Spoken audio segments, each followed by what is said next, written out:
Hello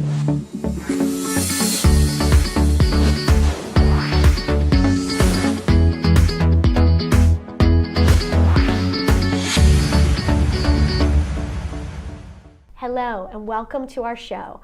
My name is Francine Scaboria and I'm the Communications Coordinator at Safe Berks.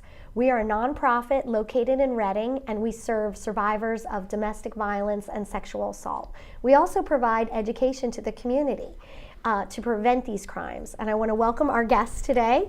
Thank you. Yes, this is Amber Shamonsky and she is a community educator at Safe Berks. And Amber, I want to thank you for coming. Yes, thank you for having me. Yes, and you are part of the Education and Community Outreach Department at Safe Berks. Yep, Great. Part of the Education and Outreach Department. Great. And your department is so important because you're out there in the community, you're talking to people, you're trying to educate people so that these crimes could be prevented before they happen. Yes, absolutely. Yes. That's great. Yes, so I like to say, which is funny, that we will go anywhere that takes us to educate about domestic violence, about sexual assault, about our services, but also our goal is really the prevention of those things from happening. Yes. So we go anywhere from schools to community groups to businesses to healthcare communities, pretty much anywhere and everywhere. Right. I would say our main focus right now is on schools and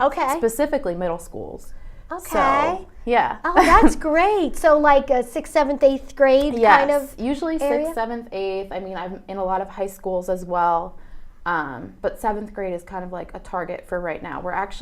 We have a new department with our education team right now. So we're working on expanding our curriculum and things that we can offer to schools. So right now we're kind of focused on that middle school, but we're definitely making that more broad for next school year. That is awesome. And I happen to have a son who's 12 and in 6th grade. And what I'm thinking out loud here is that if you're talking to middle school students, that might be before they're ever in a really intense romantic relationship, right before.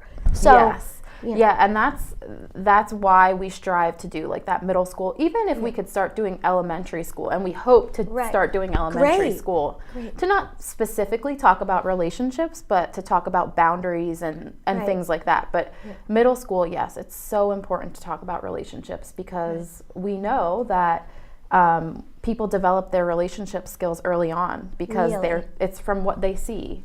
So maybe it's with parents, with friends, family, whoever, they really learn from what they see. So do you think that they struggle with relationships when you talk to them? Oh, absolutely. And I think it's not that they're realizing, oftentimes it's not that they're realizing that they struggle with relationships, that they think sometimes that their relationships are healthy and they actually aren't. Like where something could be mistaken, like something as simple as, oh, they don't want me to hang out with my friends anymore. And it's like, that's cute because they're going to miss me. But really, that's kind of a red flag because they're kind of trying to have control over what you do and make you feel guilty for doing something you want to do. So we're finding that they may think it's normal just because that's what everybody is doing, but it's actually not. Wow. Wow. So you talk to them about signs of a healthy relationship and signs of an unhealthy relationship? Yes. I would say pretty much any time we do any of our programming, we have a discussion about healthy relationships. Okay. But we have one specific program that we call Healthy Relationships that has been used in the education department for years and years and years, and it still applies. And it actually applies for teens, adults, whoever. But we specifically in middle schools, it's talking about healthy relationships. What does that look like? And it really involves them brainstorming with each other. We try to do the least amount of talking and just facilitate discussion. Okay. So they brainstorm of what's important to them and what's not. We actually give them blocks we give them, I think it's 10 blocks. They build a pyramid with them. And on each block is a characteristic of a healthy relationship. So we'll see things like respect, love, trust, honesty, all of those important healthy relationship things. And they build a pyramid. So they build it according to what they think is most important. And so on the bottom, the 4 blocks are the things that are most important to them, and they work their way up to the top, to the thing that is least important. And usually we have them split into pairs. Right. And then we discuss it afterwards. Like, why did you put popularity towards the top and not towards the bottom? Why did you decide that love wasn't important to you? Right. And we kind of end up making the point that no matter how you have this lined up, it's a healthy relationship. What really matters in a healthy relationship is that there needs to be mutual respect and communication. It's not one person making all the decisions, not one person not feeling comfortable to make decisions. It's really about two people coming together, communicating what they want. Right. And I think that's part of the problem too, that we find that teens don't communicate what they want. It's even hard for adults to communicate what they want. Exactly. So they don't know what they want. And so that's why it's important to talk about it. And are you finding that, I mean, one thing the kids today are growing up with that I didn't have to worry about when I was a teenager is all the social media. Is that kind of a piece of the puzzle? Oh, absolutely. Really? That's, I always say to them, I say, just because someone can have access to you 24/7 does not mean that they should. Right. Because, there's all those things. There's, Facebook, there's Snapchat, there's texting, there's calling. It's just everywhere. And it's their lives right now. Yeah.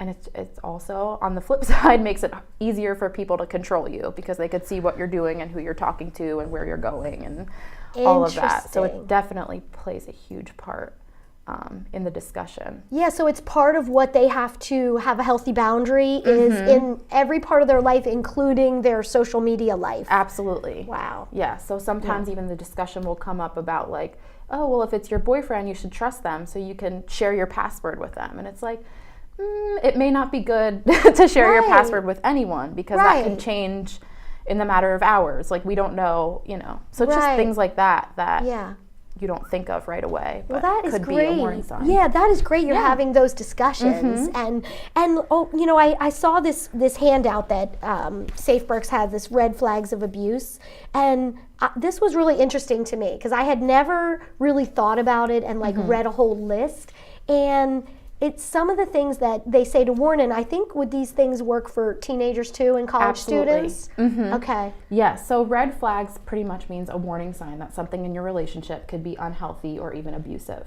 So actually part of that healthy relationships presentation that I was talking about, the end of it, how we wrap it up is talking about red flags. Okay. So we have these large black cards and each of them has a different red flag on them. And it ranges from something like calls you 25 to 100 times per day to pushes you up against a wall. So it ranges from mental, emotional things to physical things. And what we do with that is we give them the cards. There's about 9 or 10 of them. And we have them line up from least severe to most severe. Okay. We don't say anything. We have them discuss amongst each other. Line up for what you think.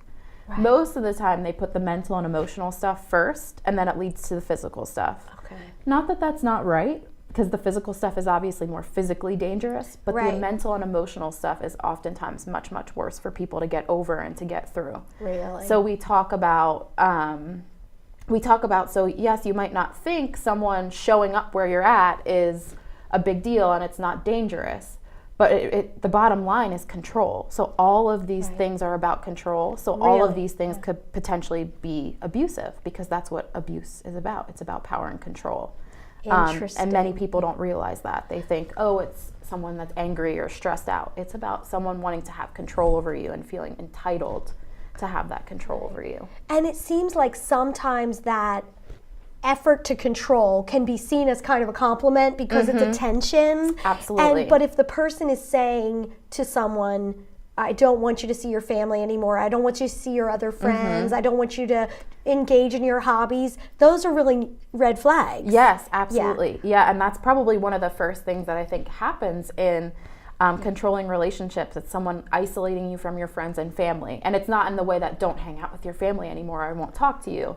It's in subtle ways of like, I'm going to miss you way too much if you go and hang out with your friends tonight. Can you please stay home with me? So it's kind of covered up like it's a good thing. But really, when I talk to the teens about it, I say, well, how much does this person really miss you? Because they could call you later. You could see them at school tomorrow. Right. It shouldn't be at that point where they don't allow you or make you feel guilty even for hanging out with other people besides them. Right. It's so interesting. It's so interesting because like one of the ones on here says, you know, if the person flatters you constantly and they seem too good to be true. And I thought that was interesting because in my experience, just watching people in their relationships, sometimes when something seems too good to be true, it's it's not that good, right? Long term. Absolutely, yeah. And I think oftentimes stuff like that is part of the problem. People think it's like in the movies, it's showed like that, like someone that's flattering you constantly is the perfect person, but there's also a bad side to that too. So I definitely. Just to watch out for that, for the extremes. Yes, and I mean other things like someone who wants to move too quickly in a relationship. They're telling you they love you really soon. They want to move in with you really soon. I mean, that doesn't apply for teens, but just in general. But for college students or young adults, it's something someone to watch. Kind of having an issue with what you wear, how you do your hair, if you wear makeup or not, if that applies to the person. Jealousy is a huge part of it too. That's a red flag always. Really? Yeah. And that's another huge discussion we have because all of us have felt jealous before. And I always tell them that. So I know you have felt jealous, maybe in a relationship, maybe just in general, but it's what we do with that jealousy that really matters. Are you going to use your jealousy to check up and control your partner? Or are you going to use your jealousy to figure out why you're jealous and talk with your partner about that in a healthy way? And then not be controlling, but hopefully you guys can change something that works for both of you. And if not, that just might mean that relationship doesn't work. So right. This is great, and I want to let the people that are listening and watching, if you are interested in getting this kind of education from Amber and the other members of the Community and Education Outreach Department, contact Safe Berks. We would love it. Right? Just send an email, call, get in touch with us. Yes, absolutely. Even through Facebook, however you want to do it. We, like I said, we will go anywhere and everywhere, and we are in the process of kind of broadening things to make sure that we have something that applies for every place we go, but we definitely have certain things that we could do right now. So great. And thank you so much for joining us, and get in touch with Safe Berks. We'd love to help. Thank you. For more information about Safe Berks, check out our website at www.safeberks.org.